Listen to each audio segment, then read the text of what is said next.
The reading from Acts chapter 2, verses 42 to 47. The emerging church devoted themselves to the apostles' instructions and the communal life, to the breaking of bread and prayers.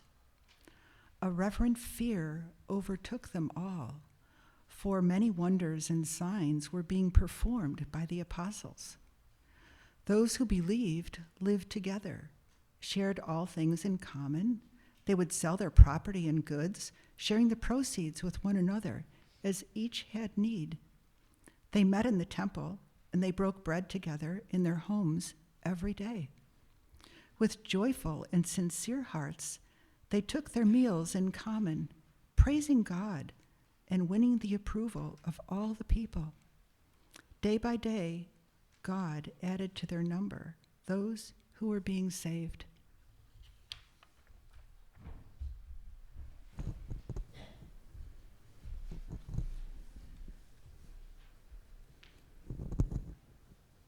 I'd like to begin by thanking Elizabeth for preaching part of my sermon today.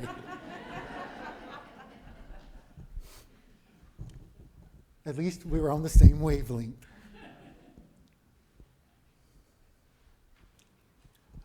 A little over a decade ago, a report came out about the emerging trends of young adults attending church. One of the shocking findings of that trend was that many young adults were flocking to the Greek Orthodox churches. Some found this shocking news because some had said young adults are only going to churches that have praise bands and praise music.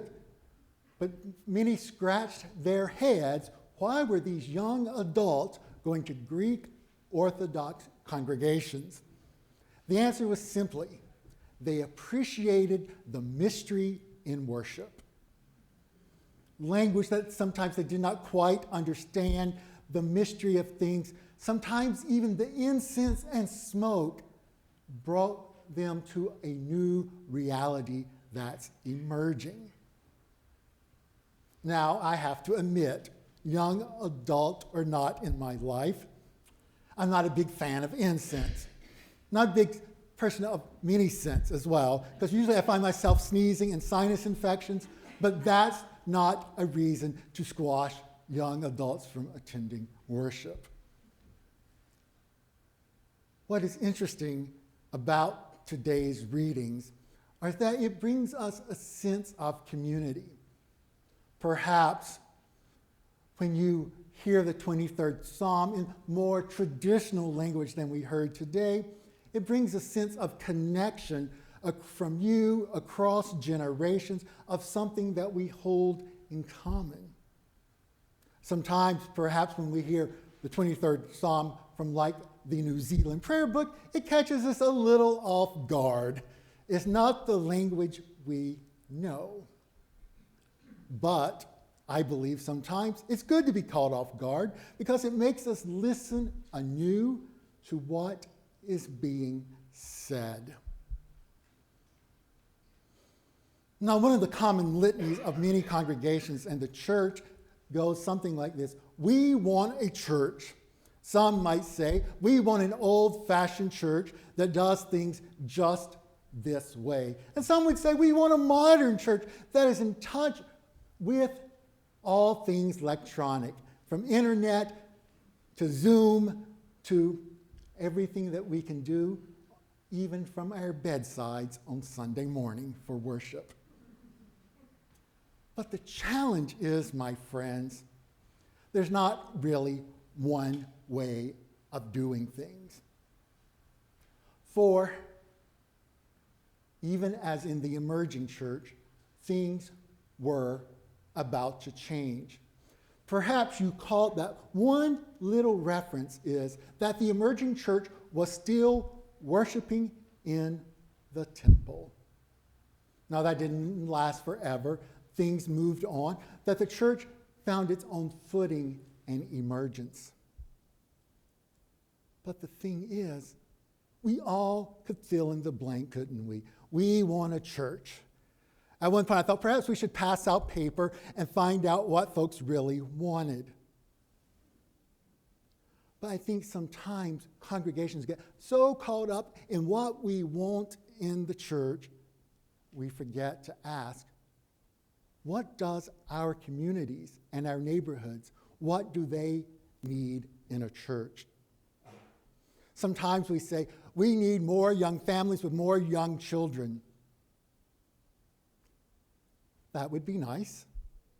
But not all families have children, and not everyone who comes to church is going to be the ones that grow the church. But my belief is that one person nor one family can grow the church. It's not up to one of us. It's up to all of us, for we all have connections in our lives. But the challenge for the church, and I believe all churches are still emerging just like the first, is that we have to be responsive around us. Our neighborhoods change, where we're going changes, and the church too must change. And now I'm not saying we need to turn this church upside down and do everything from benediction to prelude the other way around. But the thing is that God is calling us to be as a church is to hold all things in common. That common factor is community, a building community across our different stories in life, places where we are welcome to say confidently who we are. We are confident to say, I am in my later years and I just need you to hear my story. We need to be a church that allows a young person to confidently say, I am transgender, and please call me they. We need a church that's responsive to who we are around. For some congregations, the change around them is what scares them most. It's not the change that's filtering within them, but we worry about if this type of community starts worshiping here that has a different story than ours, a different heritage, are they going to change the way we do things? I pray, yes, I hope so. Now that's uncomfortable, I know. But part of demographics is when communities change, we must be responsive in that way too. But I think the thing that holds us together when we pray, God, change us and change the church, is not the values of who we believe we are. For I believe if Mountain Rise gave up its values of being mission-minded and engaged in the community and the world, if Mountain Rise decided no longer to do social justice and be that voice at the Gay Pride Parade, if Mountain Rise decided to give up its open and affirming stance, you would not be your authentic selves. For those are the values you hold of being open and affirming, embracing social justice, being sometimes the lone voice shouting from the mountain peaks and in the desert. That is who you are. Now, many things else may change. Our communities may change. The people who come in, and we celebrate when they're new members, but their stories bring new possibilities. We'll find common stories and common kinship, but we'll find some differences too. One of the biggest struggles for me ever since moving above the Mason-Dixon line is the time of worship. The time of worship, my whole professional life has not been consistent. As a child growing up in the South, especially in the Piedmont of North Carolina, is worship always began at 11 o'clock. If you decide to visit another church down the street, 11 o'clock. If you decided to visit a church in a different county or on the other side of the state, worship was 11 o'clock. Now, there's a reason I like 11 o'clock, and it's not the reason for us to change here is, I will admit right now, I am not a morning person. When I did have the chance to worship at 11 above the Mason-Dixon line, when at Hendricks Chapel is, it gave me a chance to sort of wake up to the day. My morning ritual would begin as always, shower, get prepared, and then I'd head off to Brugger's Bagels, where I would sort of continue thinking about the sermon, actually read over what was happening, and sort of make it a little bit more ingrained. So at 11, I knew exactly what I was saying. Now, I've gotten used to 10 o'clock and 10:30, but for all my years in East Lansing, Michigan, their 8:30 service plagued me. Thankfully, there were more than just one pastor on staff. There were 3 of us, so we decided early on that most of those services at 8:30 is, if you're preaching, 8:30 service is all yours. Now on Easter or Christmas Eve or something, all 3 clergy would show up at 8:30, but typically is a one-person show.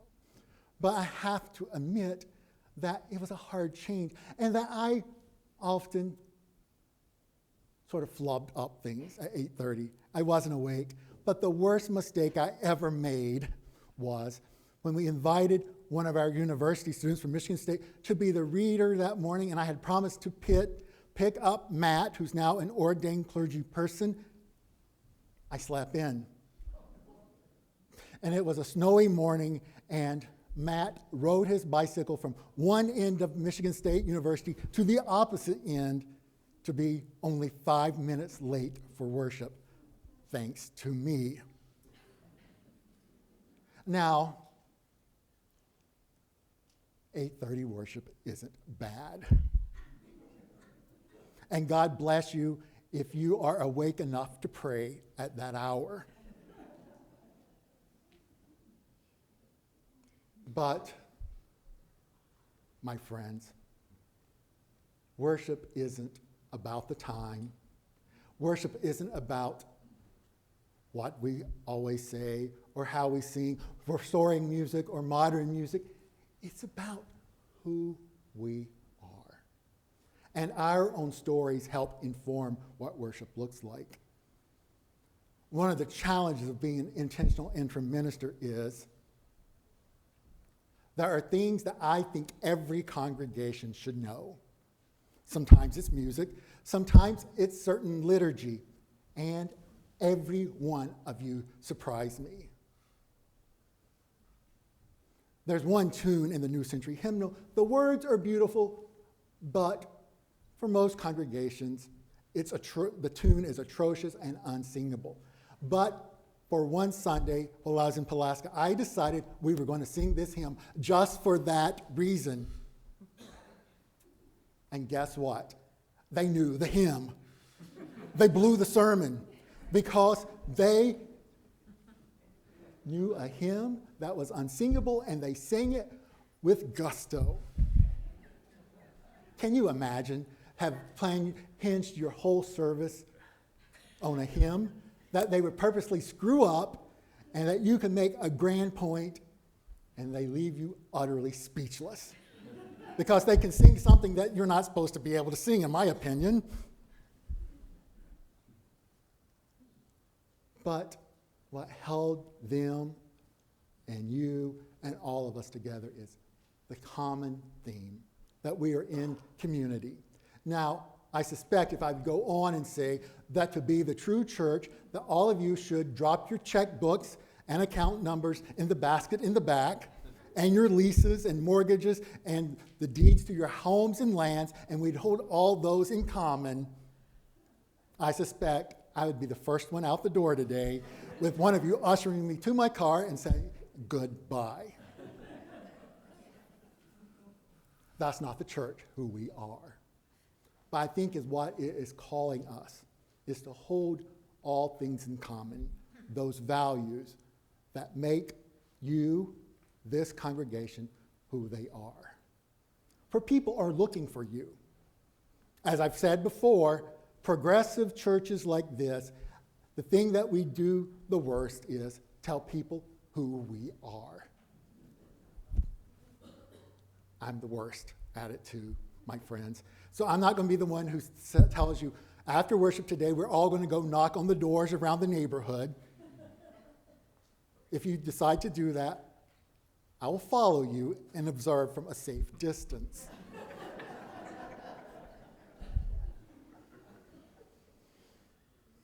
But sometimes it's hard to say who we are.